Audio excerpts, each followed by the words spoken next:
কামারপুকুর পৌরসভা গঠনের স্বপ্ন পূরণে বড় পদক্ষেপ, সর্বদলীয় বৈঠক অনুষ্ঠিত। দীর্ঘদিনের দাবি ও এলাকার মানুষের প্রত্যাশাকে সামনে রেখে কামারপুকুর পৌরসভা গঠনের লক্ষ্যে এক গুরুত্বপূর্ণ সর্বদলীয় বৈঠক অনুষ্ঠিত হল। বৈঠকে বিভিন্ন রাজনৈতিক দলের প্রতিনিধি, বিশিষ্ট সমাজসেবী ও এলাকার গণ্যমান্য ব্যক্তিরা উপস্থিত ছিলেন। বৈঠকে উপস্থিত বক্তারা বলেন, কামারপুকুরের ক্রমবর্ধমান জনসংখ্যা, নগরায়ন এবং উন্নত নাগরিক পরিষেবার প্রয়োজনীয়তার কথা বিবেচনা করে পৌরসভা গঠন এখন সময়ের দাবি। পানীয় জল, রাস্তা, নিকাশি, আলো, স্বাস্থ্য ও পরিচ্ছন্নতা সহ বিভিন্ন নাগরিক পরিষেবা আমরা উন্নত করতে পৌরসভা চাচ্ছি যে কামারপুকুর পৌরসভাটা খুব সুন্দরভাবে যাতে বিস্তারিত দেখতে আগামী দিনের জন্য আত্মপ্রকাশ করে। 24x7 সেক্ষেত্রে মানুষের আমাদের বিডিও সাহেবের নেতৃত্বে আজকে বিডিও সাহেব আমাকে বিধায়ক হিসেবেও ডেকেছেন, সেই সঙ্গে সঙ্গে উনি সর্বদলীয় বৈঠক রেখেছেন। সেই বৈঠকে সমস্ত দলের প্রতিনিধিরাই ছিলেন, থেকে ওনারাও পজিটিভলি আলোচনা হয়েছে। ওনারাও আমাদের যে প্রস্তাব আমাকে প্রথম বলতে বললেন যে কামারপুকুরকে কেন্দ্র করে আপনার কি চিন্তা ভাবনা আছে। আমি এই কামারপুকুরের নতুন পৌরসভাকে কেন্দ্র করে যা চিন্তা ভাবনা আছে সেই বিষয়গুলো আলোচনার মধ্যে তুলে ধরলাম। সেক্ষেত্রে সবাই সহমত এবং আজকের মিটিংয়ে সবাই মোটামুটি ইয়ে করলেন। সবাই এক্ষেত্রে বিষয়টা হচ্ছে আজকের মিটিংয়ে সবাই আমাকে বললেন যে আপনি যে চিন্তা ভাবনা করেছেন অত্যন্ত ভালো চিন্তা ভাবনা করেছেন।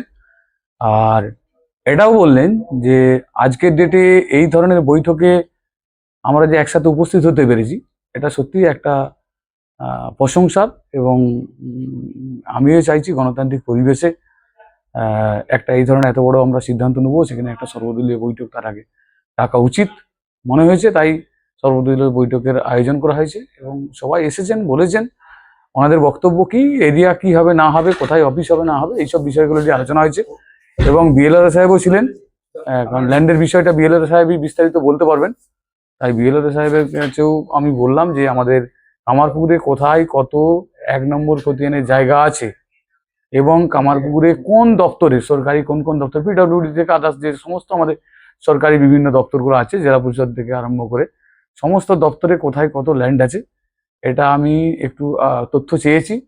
আমি বললাম যে আপনারা একটু তথ্য দেন, তাতে করে আগামী দিনে আমরা এই জায়গাগুলোর চরিত্র যদি জানতে পেরে যাই তাহলে আমাদের বিভিন্ন যে কাজ পৌরসভা অফিস থেকে আরম্ভ করে আরও যে আনুষঙ্গিক অফিসগুলো, বিভিন্ন রকম পৌরসভা হতে গেলে অনেকগুলো দপ্তরের জন্য অনেকটাই জায়গা লাগবে এবং একটা ইনডোর স্টেডিয়াম হবে, যার জন্য প্রায় জায়গা লাগবে 2 একর, অর্থাৎ 5 বিঘা জায়গা লাগবে। তো এই 5 বিঘা জায়গাটাও প্রয়োজন হচ্ছে, সেই জায়গাটা কোথাও হবে না হবে সেই সব বিষয়গুলো আলোচনা হয়েছে। এবং যেহেতু গোঘাটের উনি বিএলআর 2 আছেন, তাই ওনাকে সার্বিক গোটা গোঘাট ব্লকেরই আমি জায়গা চরিত্র জানতে চেয়েছিলাম।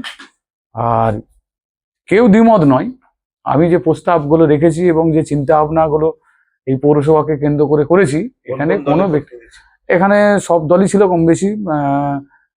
কংগ্রেসের পক্ষ থেকেও প্রতিনিধি ছিল, ফরওয়ার্ড ব্লকে ছিল, আপনার সিপিআইএম এর ছিল, বোধহয় টিএমসির বোধহয়, হ্যাঁ টিএমসির নেই, টিএমসির কেউ আসেনি। আর বিজেপির পক্ষ থেকে তো আমি আছি বিধায়ক। তো যাই হোক, আমরা সবাইকে ডেকেছিলাম এবং যাই হোক অন্যান্য সব দলের প্রতিনিধিরা এসেছে।